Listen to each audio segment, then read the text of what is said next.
Selanjutnya Takru lalu dibawa bertemu dengan Iruka dan Kajiki. Iruka dan Kajiki adalah seorang onmyojin senior. Mereka berdua menganggap remeh Takru, karena dianggap lebih lemah dan kurang berpengalaman. Takru yang kesal malah balik menyindir dengan mengatakan, kalau wajah Iruka dan Kajiki seperti orang jahat. Saat situasi mulai memanas, Atsunaga lalu memperingatkan, kalau ini hanyalah latihan dan mereka tidak boleh berlebihan. Akan tetapi Takru tidak memperdulikannya dan dia akan bertarung dengan serius. Berpindah ke tempat lain, Kazura memberitahukan pada Seimei, kalau dia sudah memakai segala cara untuk menyelidiki identitas Takru, namun dia tidak menemukan informasi apapun. Hal itu membuat mereka menyimpulkan, kalau Takru memang benar berasal dari dunia lain. Akan tetapi, Takru memiliki gambar bintang lonceng di tangannya. Gambar itu adalah tanda lahir yang hanya dimiliki orang-orang dari Denji Heian-kyo. Mengetahui hal itu, Seimei mengatakan, kalau misteri tentang Takru menjadi semakin menarik. Nazo wa fukamaru bakari desu ne. Kembali ke tempat Takru. Saat ini dia dan Atsunaga memanggil Shikigami dan sedang latihan bertarung dengan Iruka dan Kajiki. Atsunaga mengeluarkan jurus tabir kertas dan mengalihkan perhatian Iruka dan Kajiki. Kesempatan itu digunakan Atsunaga dan Takru untuk menyerang Shikigami Iruka dan Kajiki. Sementara itu di tempat yang sama, Yura dan Shino sedang fokus menyaksikan pertarungan tersebut. Tidak ingin kalah dari Atsunaga dan Takru, Iruka dan Kajiki lalu mengeluarkan jurus hama untuk menangkap Shikigami Atsunaga dan Takru. Akan tetapi, Atsunaga berhasil menghindarinya dengan menggunakan jurus mimbar kebenaran. Setelah itu Atsunaga lalu menyerang dengan jurus nyanyian perang. Satu serangan itu ternyata berhasil mengalahkan Iruka dan Kajiki.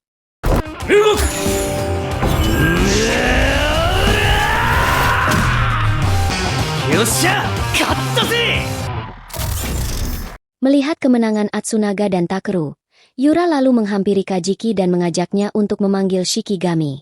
Ternyata pertarungan itu juga disaksikan oleh Seimei dan Kazura dari ruangan lain. Selanjutnya Yura dan Kajiki yang telah bergabung kemudian menyerang Atsunaga dan Takru. Setelah itu, Atsunaga lalu mengambil jurus 5 elemen untuk membalas serangan Yura dan Kajiki. Jurus itu ternyata sangat kuat, sehingga Yura dan Kajiki tidak mampu menahannya.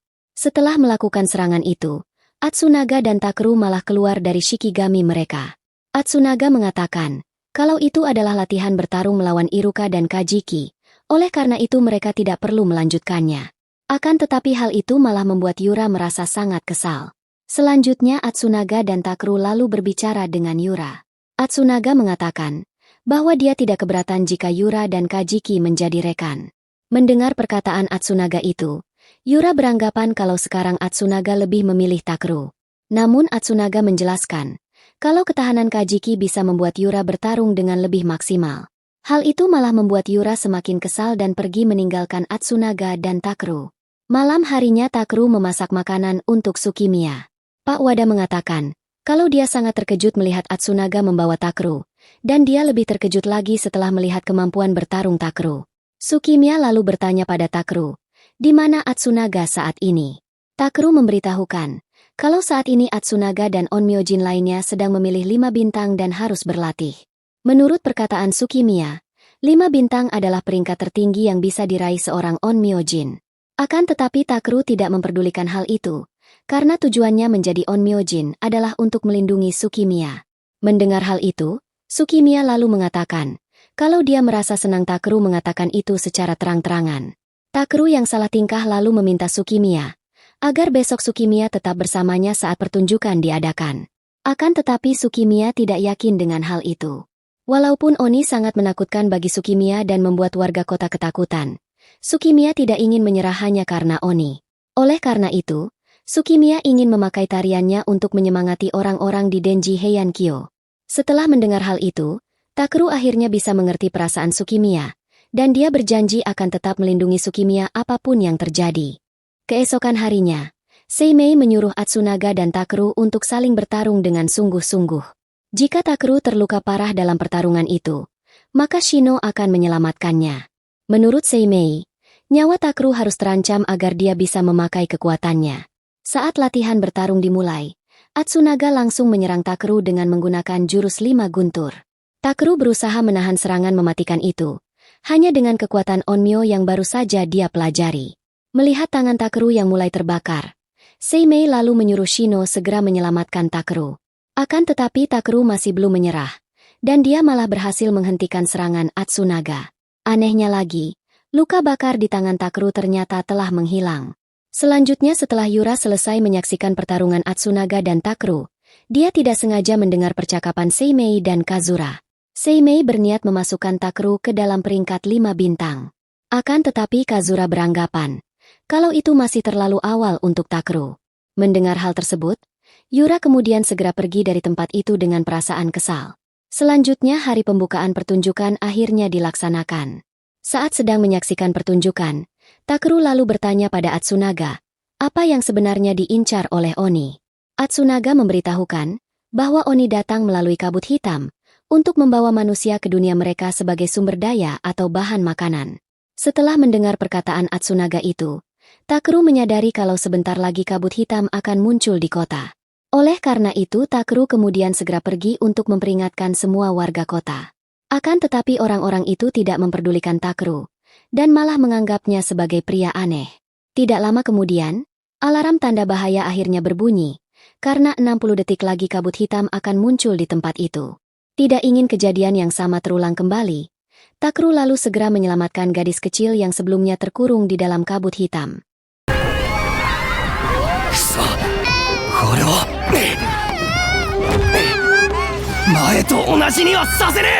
Selanjutnya Atsunaga memberitahukan pada Seimei kalau Takeru berasal dari masa depan dan melihat Tsukimiya terbunuh.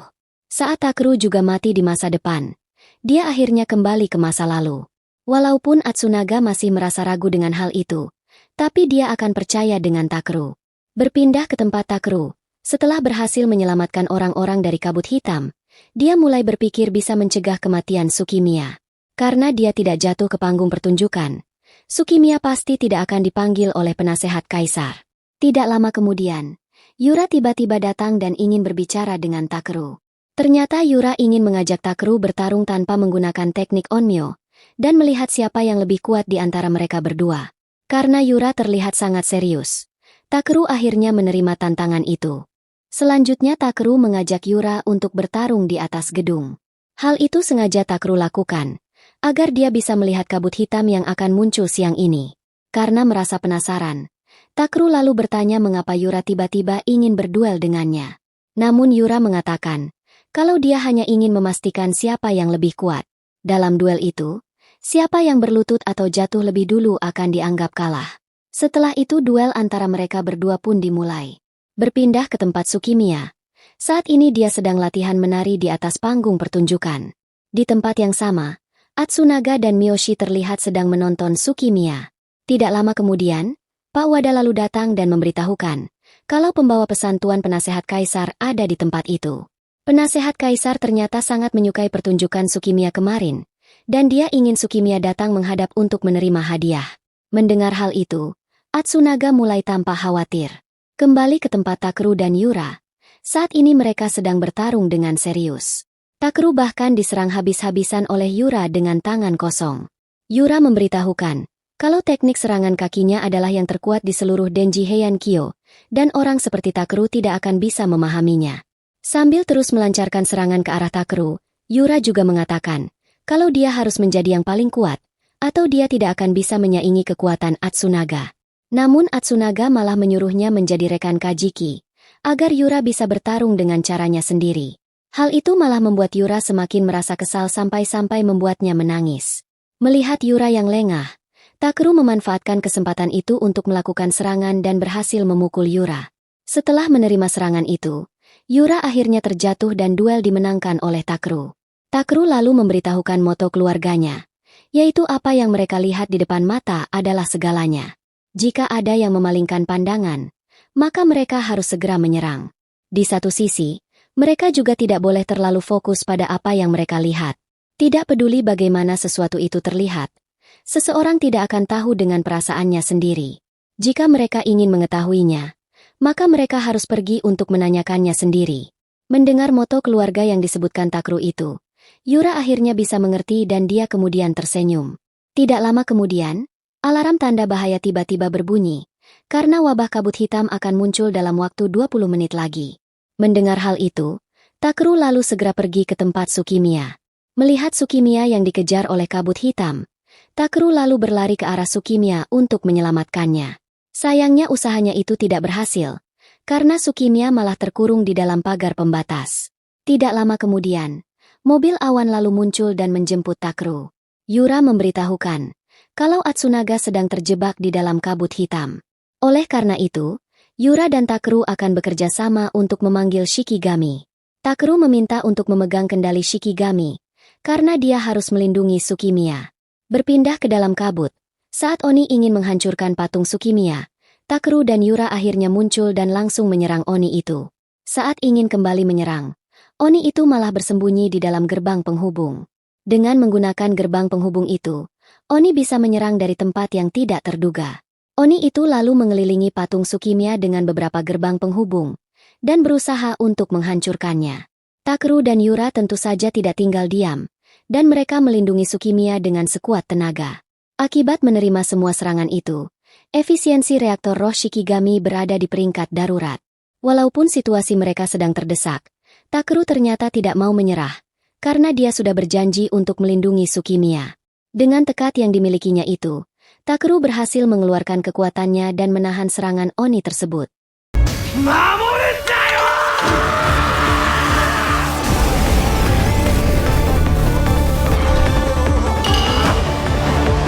Saat Oni itu tiba-tiba muncul di belakang mereka, Takeru ternyata bisa membaca pergerakannya, dan dia berhasil mendapatkan inti dari tubuh Oni itu. Setelah inti tubuhnya berhasil dihancurkan, kabut hitam akhirnya menghilang dan orang-orang berhasil terbebas dari pembatuan. Takeru juga merasa sangat senang, karena dia telah memenuhi janjinya untuk melindungi Tsukimiya. Tsukimiya-san. Yossha! Tsukimiya-san o mamoreta! Beberapa saat kemudian, Takeru tiba-tiba merasakan sakit, dan beberapa bayangan dirinya muncul di dalam Shikigami. Melihat kejadian itu, Yura kemudian segera keluar dari Shikigami. Yura mencoba mengeluarkan Takeru, tapi usahanya itu tidak berhasil. Di saat yang sama, kabut hitam malah keluar dari tubuh Shikigami, dan membuat Shikigami itu berubah menjadi Oni. Takeru yang telah kehilangan kesadaran, kemudian mengamuk dan menghancurkan beberapa bangunan. Tidak lama kemudian, Seimei akhirnya turun tangan untuk menghentikan Takeru. Seimei lalu membaca mantra untuk memanggil Jenderal Surgawi Tenggara. Makhluk yang dipanggil Seimei itu ternyata berukuran besar mirip seperti Shikigami.